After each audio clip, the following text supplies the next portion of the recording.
What's going on, Port fans? Welcome back to another video on the channel, and today we're going to review Port Adelaide versus Melbourne. Round 3 is done and dusted on this Easter long weekend, and Port Adelaide went down by 7 points against the D's in a fiery clash at the Adelaide Oval in front of 40,000 people. It was a great atmosphere on the night. It was a game played pretty much in ebbs and flows, a lot of momentum swings, a lot of interesting decisions, and a lot of controversy to come out of this one, in my opinion.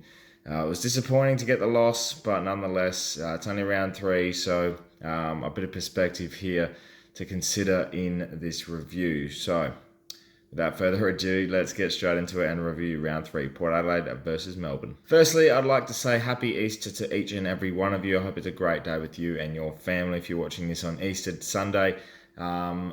Hopefully you're enjoying your day. If you're watching this any other day, hopefully you had a good weekend as well. It wasn't a good Easter Saturday for Port Adelaide though. And went down by 7 points in a game that was just so typical of what we've been used to that it's still there. Like, I'll rattle them off. Poor decision making going inside 50. Poor kicking towards goal. Poor attitude when it comes to, just even around the ground. Like, the effort was there, but the attitude of, I'm not going to cover my man, or I'm not going to, help out a teammate and so forth. The D's at the contest were very, very good contestedly. We won the contested possessions +4. We won the inside 50s +21. We're up on tackles. Right across the board, our stats signified that we should have won this game by 5 goals. And I agree. Because it comes down to the simple factors of it was 13-11 to 15-6. 13-11 to 15-6. That's the difference. They had three less scoring shots, but we had 6 more behinds. If you take 2 of those goals, we win the game. And I know ifs, buts, and maybes occur, but Dixon had 2 easy set shots, should have kicked them, missed them completely. Rioli had a shot late, socketed off the ground, hit the post, understood. But Soldo had 130 out directly in front, should have kicked it. There was countless of other moments where we could have kicked a goal. We didn't make the most of the opportunity going inside 50, and it happens, that's just the way Port Adelaide play. We like to lock it in, and this was a first real test for me. I really wanted to see where we stood up against a team that we know is going to play finals, was going to be around the mark. And the D's have definitely come out better than I expected they would this year, led by Max Gawn, who is just a class above. I'm not even going to state, we couldn't have done anything about it. He was just great in the middle, and full credit to him. And Soldo tried his best. I thought he was good, Soldo, but the way Gawn worked around the ground, he was able to move and intercept play and even defend at stages. Soldo tried to combat that by going forward. He kicked a snag, could have had another, as I mentioned, but overall, it's a game that's gone missing for Port, and it's just, it's really frustrating to sit here and I have to talk about the same things over and over, and as each and every Port fan does. It's a frustrating loss for me in particular because of these reasons, but also because I don't want to sit here as a Port fan and I look at the stuff online, and I shouldn't because it gets to my head, but I look at the stuff online, I look at the critics, I look at the way things are reported, I look at the opposition fans, I look at the meme pages, and I see the combination of one thing, and we get thrown shit on as Port fans and the faithful because of these types of results.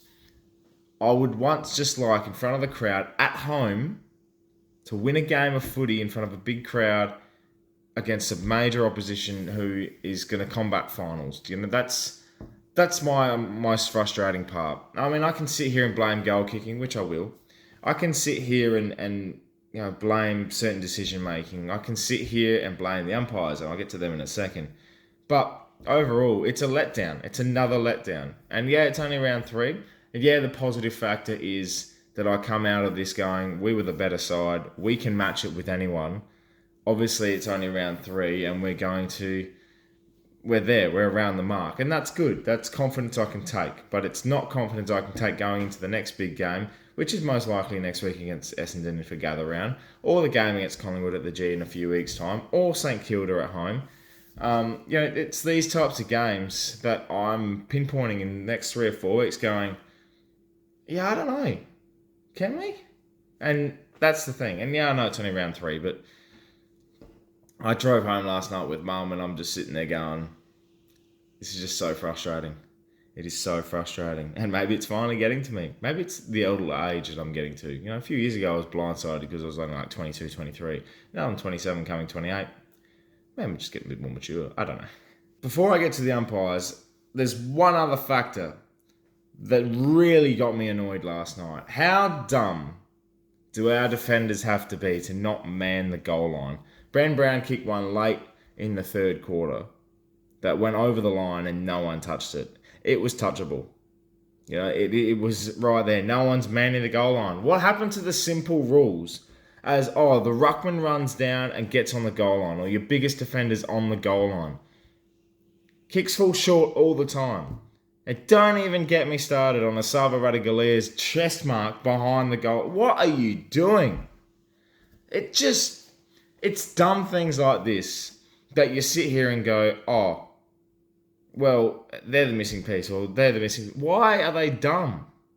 Dumb, dumb, dumb. And I don't want to say Asava's dumb in general, because he played really well last night, I thought, around the ground. Was great interception. I think he hurt himself late, which I hope everything is okay, because he was an important part of that. He was really crucial. But what it says to me is Brandon Zerk-Thatcher is playing his own little game, and he's playing great football at the moment. He's had 2 great weeks, and I think he's been absolutely superb, BZT. So I'm not going to out him on this. But Aaliyah, who's great interception last night at stages, but Aaliyah and Radagalia have to really work on their chemistry a lot more, because it is just, at the moment, they're costing 2, 3, 4 goals purely because of them running into each other. And the perfect example was Fritsch in the first quarter, where Asava came over the top, tried to take a mark in a pack of 4. Instead of punching the ball forward and the ball's going out the back, Fritsch kicks a goal. It's just small things like this that needs to be tidied up. And I know people will sit here and go, it's Ken or it's this and that. No, everything's set now. It's just the players have to implement it in a way. That was a team that lost last night, not a structural thing, because, goal kicking players, decision making around the ground players, when I talk about packs and stuff like that. The other thing as well is, did Lachie Jones forget his hands last night? Like, what? You've dropped 4 chest marks. I reckon he dropped 7 or 8 marks last night. Every time the ball went near him, the crowd was like, here we go. And he dropped it. There was one he actually took and the crowd cheered. Wrong substitute last night was Evans coming off for Burgoyne. Should have been Jones. Lachie Jones was great in terms of his one-on-one work when it came to spoiling or getting to contest. Was fine like that. His positioning was good, just with the ball. So maybe the new rule is going forward, he just doesn't touch the footy. And he just plays defensively and does the defensive acts. I don't know.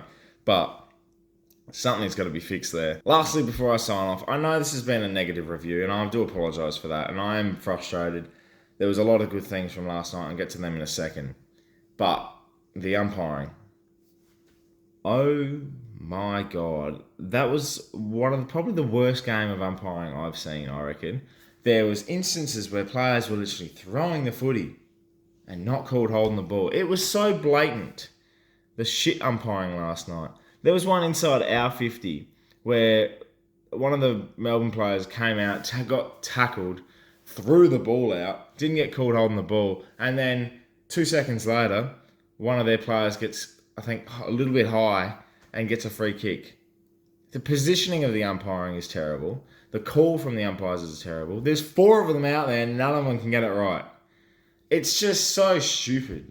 This is why having 4 umpires is a dumb decision, because you have to have more umpires developed. No one wants to umpire these days. You can see all locally, everyone's trying to get the demand for umpiring because there is shortage. So all the umpires that are doing the AFL work, they're probably amateur. and it's just bizarre. Absolutely bizarre. I'm not going to get too much into it because I can't blame the umpires, otherwise I'll just get called one of those supporters. And I'm not blaming them for the result. At the end of the day, I said what I said about, it was poor umpiring both ways. Not get me wrong, there was things missed for sure, but like the one with Rioli taking a mark literally in the car park, like the whole umpiring is. I'm loving the fact that every department of umpiring is shit now.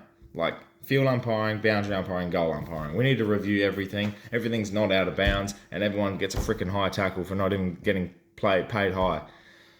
A couple of positives I will touch on before I finish this thing. I thought Boak's game was really, really good. Probably best on ground alongside Drew. Drew was absolutely amazing on Viney. So full credit to those two. I thought they were fantastic. And the crowd deserves a mention as well. The applause for Trav Boak at the 10-minute mark of the first quarter was amazing. It's great to see him so loved, and the loyalty factor of it all is just we're showing our appreciation for him. So I'm really happy about that. And then, overall, I think there's a few positives. I thought Mead was okay. I thought Rioli was okay. DBJ's playing a pretty good season, I think. Look, there's positives there. We know what the positives are. Team performance, that was good. Not good enough, but that's because it's our own mistakes. And I'm going to leave it at that. So that's my review. Let me know in the comments below, Port fans, your thoughts of the game and what we need to do going forward. Thank you very much for watching, Port fans. Make sure you subscribe and like the video and get around the content. We're just building nicely, ready for the rest of the year. So only round 3. We'll get into gather round next week. A lot of content to come your way. So make sure you subscribe and jump on for plenty more Port Adelaide and AFL content throughout the year. My name's Anthony. And as always, can't the pair.